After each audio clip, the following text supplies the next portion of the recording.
বর্তমান সময়ে রোদের টেম্পারেচার কিন্তু অনেক বেশি, আর এই তীব্র গরমে আপনাকে একটু হলেও স্বস্তি এনে দেবে প্ল্যাক্সটনের F2 মডেলের এই টার্বো ফ্যানটি। প্রথমেই আনবক্সিং করে দেখে নেব বক্সের ভেতর কি রয়েছে।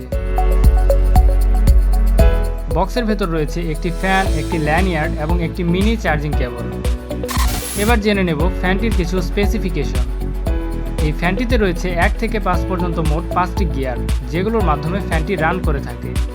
চার্জিং পিরিয়ড মনিটরিং করার জন্য পেয়ে যাবেন একটি ডিজিটাল ডিসপ্লে এবং ব্যাটারি হিসেবে এতে ব্যবহার করা হয়েছে 1200 mAh এর লং লাইফ একটি ব্যাটারি, যার মাধ্যমে সর্বোচ্চ 1 থেকে 4 ঘন্টা পর্যন্ত ব্যাটারি ব্যাকআপ পেয়ে যাবেন। এছাড়াও এতে ব্যবহার করা হয়েছে ABS প্লাস্টিক ম্যাটেরিয়ালস এবং এই সব কিছু মিলিয়ে ফ্যানটির ওজন হচ্ছে মাত্র 94 গ্রাম। এই ফ্যানটি আপনাকে অফিসে, বাসে অথবা আউটডোরের তীব্র গরম থেকে একটু হলেও স্বস্তি এনে দেবে। কম ওয়েট এবং সাইজে ছোট হওয়ায় খুব সহজেই ক্যারি করা যায়। ওভারঅল ফ্যানটি আমার কাছে অনেক বেশি ভালো লেগেছে। এটি অর্ডার করতে সরাসরি ভিজিট করুন ডেসক্রিপশন বক্সে দেওয়া লিঙ্কে অথবা যোগাযোগ করুন আমাদের অফিসিয়াল ফেসবুক পেজে।